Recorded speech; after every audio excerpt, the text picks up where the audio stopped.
Mingla Malu, HD knowledge channel and piano juice about it. Daga of Pube, no? General shop him and a muli bari solution, Daga at Adomine, Pisilibo, no?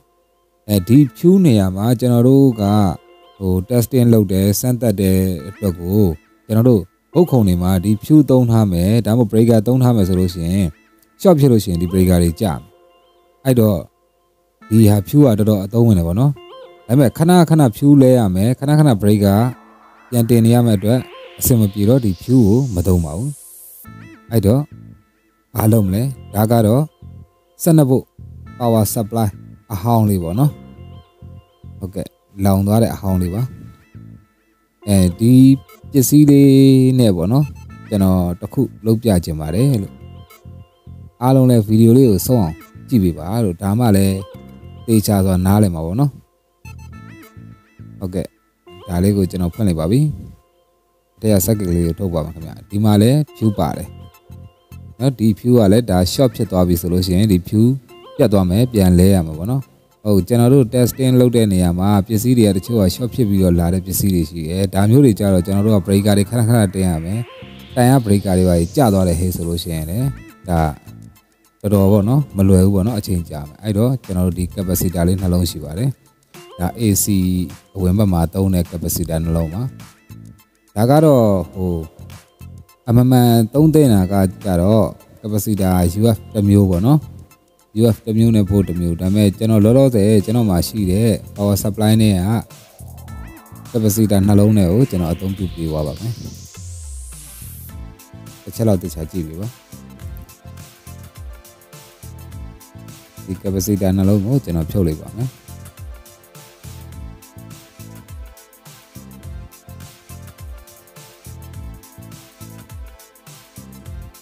Okay, capacity dan long pure biwa babi.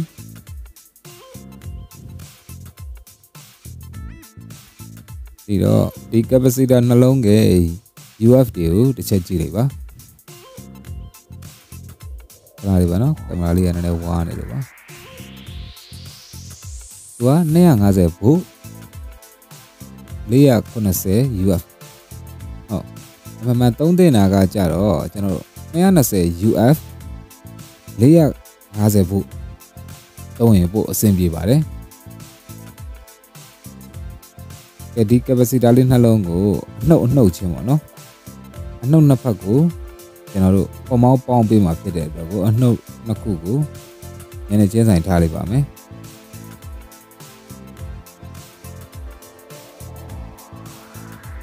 Okay, Dima, General,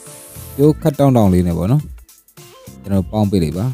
chew the bomb you let me look out come here. You cut around in a case of video, the Charlie case of Pound Believer. Okay, there are case of your Pound you have one, no? The Chachiva. I know that Nassau case of your Poo Believer.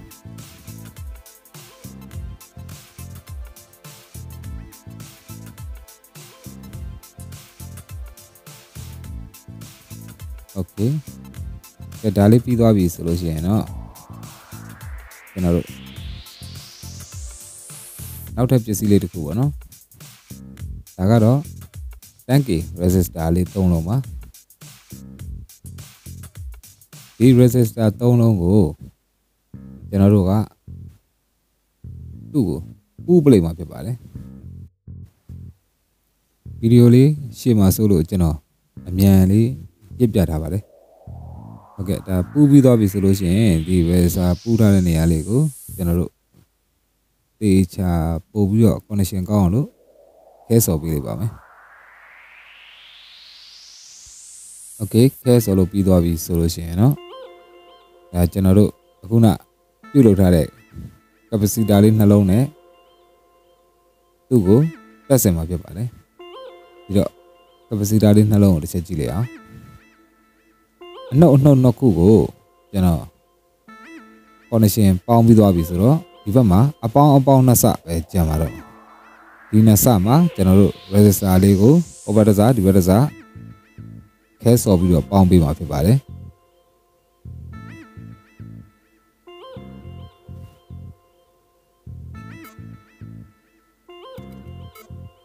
ဒါကကျွန်တော်ယာယီလုပ်ပြတဲ့အတွက်ကိုကျွန်တော်ခဲစော်တာတွေမှာလိုအပ်ချက်တွေရှိပါတယ်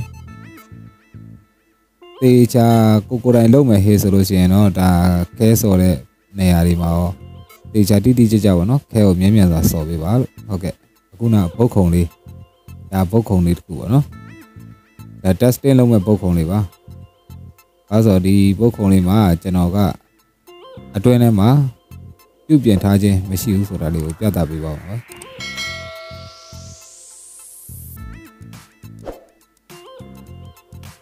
တေချာကြည့်ကြည့်ပါအထဲမှာဘာပြုပြင်ထားတာမှမရှိပါဘူးသူ့မူလပုံစံအတိုင်းလေးပါပဲ LED လေးတစ်လုံးပါမယ်ကျိုးကို face နဲ့ neutral နဲ့နှစ်လိုင်းမှာတက်ဆင်ထားပါတယ်ဒါရိုးရိုးရှင်းရှင်းလေးပါပဲဟုတ်ကဲ့ကျွန်တော်ပြန်တက်လိုက်ပါမယ်ဒါလေး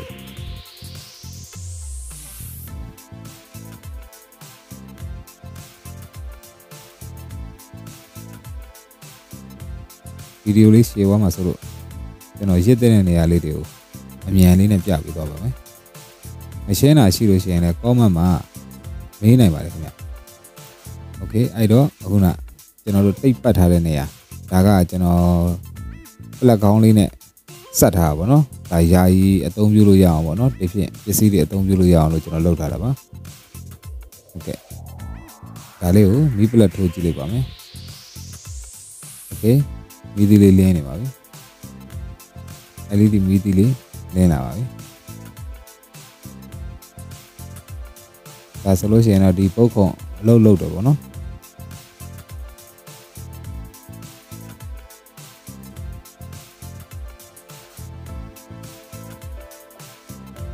ဒါ AC ဘို့မှာကျွန်တော်ထားပြီးတော့တိုင်းကြည့်လိုက်ပါဦးဟုတ်ကဲ့ပုံမှန်တိုင်း220 225ဒါဆိုရင်တော့အသုံးပြုလို့ရနေပါပြီဒါပေမဲ့ဒီကောင်က direct ဖြစ်တဲ့အတွက်ကိုကျွန်တော်တို့ကပ်ဖြစ်တဲ့ပစ္စည်းတွေကြာလို့ရှိရင်အသုံးပြုရင် breaker အိမ်က breaker ကြာသွားမယ်သို့သည်မဟုတ်လမ်းမီးတန်က breaker ကြာသွားနိုင်ပါလေအဲ့တော့ဒီနေရာလေးဆက်ထားတဲ့နေရာလေးကိုကျွန်တော်တိတ်တစ်ချက်ပြန်ဖြီးပါမယ်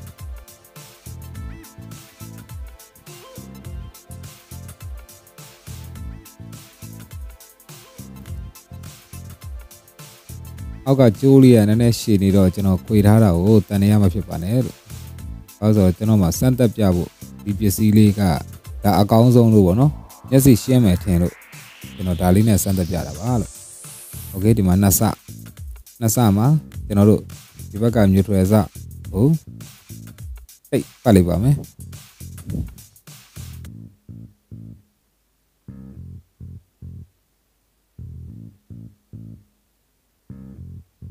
ဒီချမ်းကိုတိတ်ပတ်ပြီးသွားပြီဆိုလို့ရှိရင်တော့ကျန်တဲ့နောက်တစ်ဖက်ကကျိုးနှစ်ဆပူးထားတာလေးကိုကျွန်တော်ပလေယာလေးနဲ့ပြန်ဖြီးလိုက်ပါမယ်ခင်ဗျ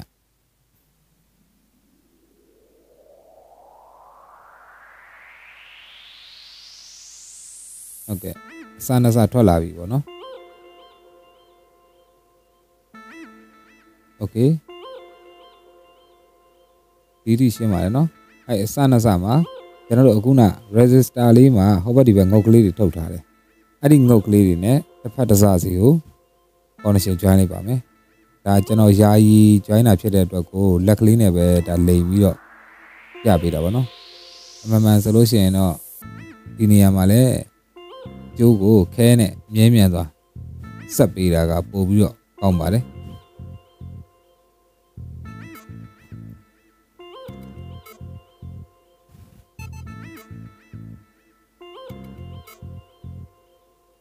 ဒါလေးကတော်တော်လေးတော့အသုံးဝင်ပါတယ်ခင်ဗျကျွန်တော်တို့ပြုပြင်သမားတွေဒီပစ္စည်းတွေပေါ့နော် short ဖြစ်လာတဲ့ပစ္စည်းတွေပါတယ်ဆိုလို့ရှိရင်ကျွန်တော်တို့ဒီအုံးနဲ့တိုင်းကြည့်တယ်တိုင်းကြည့်ပြီးတော့မှ short ဖြစ်တဲ့နေရာဟုတ်လားမဟုတ်လားဥပမာလုံနေနေ short ဖြစ်သွားတာပဲဖြစ်ဖြစ်ဒါမျိုးတွေကြားလို့ရှိရင်ဒီပစ္စည်းလေးကတော်တော်သုံးဝင်ပါတယ်တစ်ချက်လောက်ကြည့်ကြည့်ပါဒါကျွန်တော် connection ပေါင်းပြီးသွားပါပြီ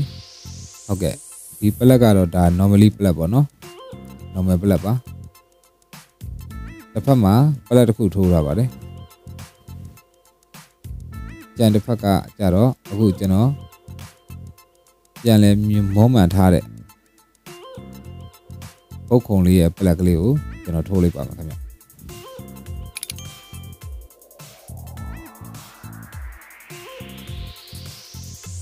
โอเคမီးလေးလင်းနေပါပြီ LED မီးလေး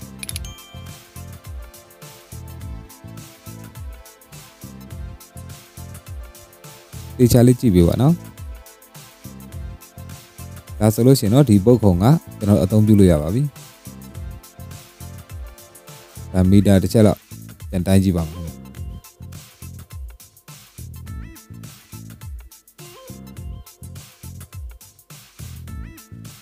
โอเค220ဒါပုံမှန်တိုင်းအသုံးပြုလို့ရနေပါပြီဒီဘက်ငုတ်မှာလည်းတိုင်းကြည့်လိုက်ပါ220ပါပဲโอเคဒါလေးကတော့ကျွန်တော်မီးကောင်းလေးနဲ့ကျိုးလေးနဲ့ပေါ့နော်သက်ဆိုင်လာတာပါဒါကျွန်တော် LED မီးသီးတွေပါပြင်တဲ့အခါကျရင်အသုံးပြုတဲ့မီးကောင်းလေးပါခင်ဗျာဒါလေးကိုကျွန်တော်တို့ပါဝါကျွေးပါမယ်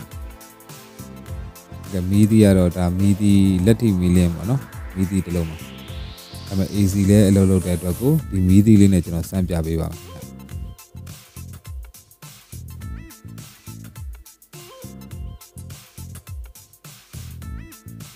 ်မီးသီးလေးအလုပ်လုပ်ပါပြီမီးသီးလေးထိုးထားတဲ့ပလက်အောင်းကကြလိန်နေဖြစ်မှာဆိုလို့ကျွန်တော်ပြန်စမ်းပြပါမယ်ဟုတ်ကဲ့ဟိုက220ပါပဲဟုတ်ကဲ့ဒါကတော့ပလက်ကျိုးအလွတ်ကလေးပေါ့နော်ဒီပလက်ကျိုးအလွတ်ကလေးကိုကျွန်တော်တစ်ဖက်မှာရှိတဲ့ကျိုးစားနှစ်စကိုကျွန်တော် short တိုက်ပါမယ်ခင်ဗျဒီကျိုးစားနှစ်စကိုနည်းနည်းလေးနှွှင်လိုက်မယ်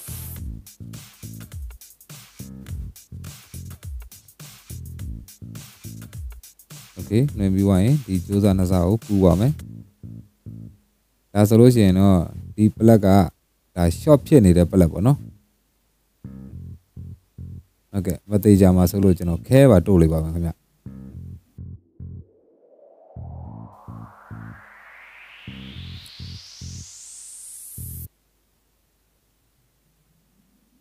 โอเคဒါဆိုလို့ရှိရင်တော့ဒီပလက်ကလေးကဒါ short ဖြစ်နေတဲ့ပလက်ကလေးပေါ့နော်တစ်ချက်ကြည့်ကြည့်ပါကျွန်တော်အုံးမှာထားပြီးတော့မီတာအုံးမှာထားပြီးတော့တစ်ချက်တိုင်းပြပါခင်ဗျဒါ dash shot တိုင်းနေနေရပါတော့ဟုတ်ကဲ့မီတာလေးကနည်းနည်းအလန်းဝေးနေလို့ရှိရင်လည်းဘယ်လိုပါလို့ဟုတ်ပြီဒီမှာငုံငုံထိတယ်0တွေပဲပြရနော်โอเคဒီမှာတစ်စလုံးဝတစ်စလုံးဝ0ပါပဲဒါဆိုလို့ရှိရင်ဒီပလက်ကဒါ short ဖြစ်နေတဲ့ပစ္စည်းတစ်ခုရဲ့ပလက်ပေါ့နော်ဟုတ်ကဲ့ဒါလေးကို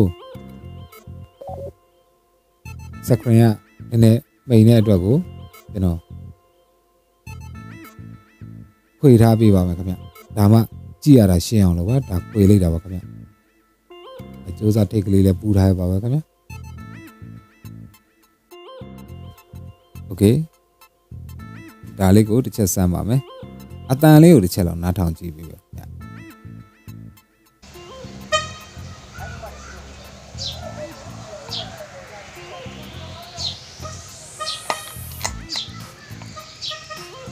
ဒါဆို short ဖြစ်သွားလို့မီးသီးကပိတ်သွားတယ်โอเคဒီလောက်ကြာရင် breaker ဆိုရင်လည်းကြာပါပြီကျိုးလဲလောင်သွားလောက်ပြီပေါ့နော်ဒါဒီဘက်ကကျိုးကကြတော့ဒီမှာကျွန်တော်အသုံးပြုတဲ့မီးအိမ်ပေါ့နော်ဒါအသုံးပြုတဲ့မီးအိမ်ရယ်ခဲကောက်စော်ဖို့အတွက်သုံးထားတဲ့ပလက်ပါဟုတ်ကဲ့ဒါဒီပလက်ကိုထုတ်ပြပါမယ်ဒါ normal ပလက်ပေါ့နော်ဒါ short circuit မှာခံထားတဲ့ပလက်ပါဒီမီးသီးလေးလင်းပါတယ်โอเคဒီမီးသီးသုံးထားတာကတော့ဒီဘက်ကပလက်ပါခင်ဗျဒါကျွန်တော် short circuit ခံပြီးသားပုတ်ခုံပေါ့နော် okay ဒါမီးနှစ်ခုပြပြီးတော့ဒီမီးလဲနေပါတယ်နော်သေချာကြည့်ပေးပါဒီမီးလဲနေပါတယ် okay ကျွန်တော်ပလက်ကလေးကိုထပ်ထိုးပါမယ်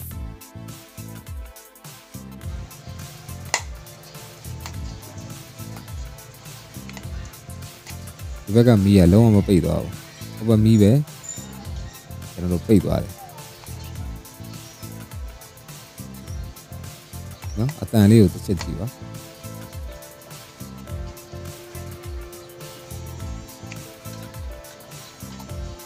โอเคဒီဘက်ကမီးကလောက်တော့မလောက်သွားဘူးခင်ဗျဒါဆိုအဆင်ပြေပါတယ်အဲ့တော့ကျွန်တော်တို့မီတာနဲ့ပါတိုင်းကြည့်ပြီးတော့ဒီဘက်က short circuit ဖြစ်သွားလားမဖြစ်သွားလားဆိုတော့သိအောင်လို့ကျွန်တော်တို့ AC ဘို့မှာထားပြီးတော့ကျွန်တော်မီတာလေးပါထောက်ပြီးတော့ short တိုက်ပြပါမှာခင်ဗျဒါဒီလောက်အချက်ပေါင်းများစွာကျွန်တော်လုပ်နေတယ်ဆိုလို့ရှိရင်ဒါအိမ်ကဖြူဆိုလို့ရှိရင်လည်းဖြူပေါ့နော်မဟုတ်ရင် breaker ပေါ့ဒါမှမဟုတ်ကြိုးတွေလောင်မယ်တိုင် breaker တွေဆိုလို့ရှိရင်လည်းတိုင် breaker ကြမယ် PVC ကိုခေါ်ရလိုက်မယ်နော်ဒီလောက်အချက်ပေါင်းများစွာကျွန်တော်ထိုးနေရဆိုတော့ဒါဆိုလို့ရှိရင်ကျွန်တော်တို့အဆင်ပြေပါတယ်ဒါလေးရလေโอเคကျွန်တော်ပို့တိုင်းထားပါတယ်220နော်ဒီကပို့တိုင်းထားပါတယ်ခင်ဗျအပေါ်ကမီးသီးလေးလေဒီမှာကျွန်တော်အောက်နဲ့နှိပ်ပေးတာပါတယ်စကရင်နဲ့ကျင်းတော့ကျွန်တော်ပြရတဲ့ပစ္စည်းတွေမှာမရှင်းတာရှိလို့ရှိရင်တေချာလေးပြန်ကြည့်ပေးပါလို့နော်မရှင်းတာရှိလို့ရှိရင်လည်းကျွန်တော် comment လေးမှာမေးသွားနိုင်ပါတယ်လို့လိုအပ်ချက်ကလေးရှိလို့ရှိရင်လည်းကျွန်တော်ဖြစ်စွပြပေးပါလို့โอเคမီတာလေးကိုတစ်ချက်ကြည့်ပါနော်ကျွန်တော်ပြန်ပြပေးပါခင်ဗျ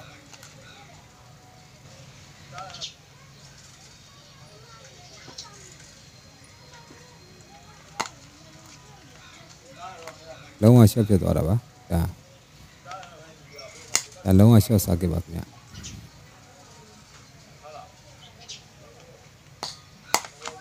โอเคအတန်ကိုနားထောင်ရင်သိပါလိမ့်မယ်โอเคဟုတ်ကဲ့ရှေ့မှာပြောခဲ့သလိုပဲ capacitor ရဲ့ UF လေးကိုတော့ပြောင်းလဲပြီးတော့အသုံးပြုပေးပါလို့ကျွန်တော်ပြောထားတဲ့အတိုင်းဟုတ်ကဲ့ကျွန်တော်ရဲ့ channel လေးကိုကြည့်နေတတ်တယ်ဆိုရင်လည်း like and share လေးလုပ်ပေးပါလို့ subscribe မလုပ်ရသေးတဲ့တကယ်ချင်းများလည်း subscribe ကလေးလုပ်ပေးကြပါလို့ဟုတ်ကဲ့ဘေးနားက notification bell လေးကိုလည်းနှိပ်ပေးထားပါလို့ဗီဒီယိုအသစ်တွေတင်တိုင်းသိရှိနိုင်အောင်လို့ပါလို့အားလုံးကျေးဇူးတင်ပါတယ်မင်္ဂလာရှိသောနေ့လေးဖြစ်ပါစေ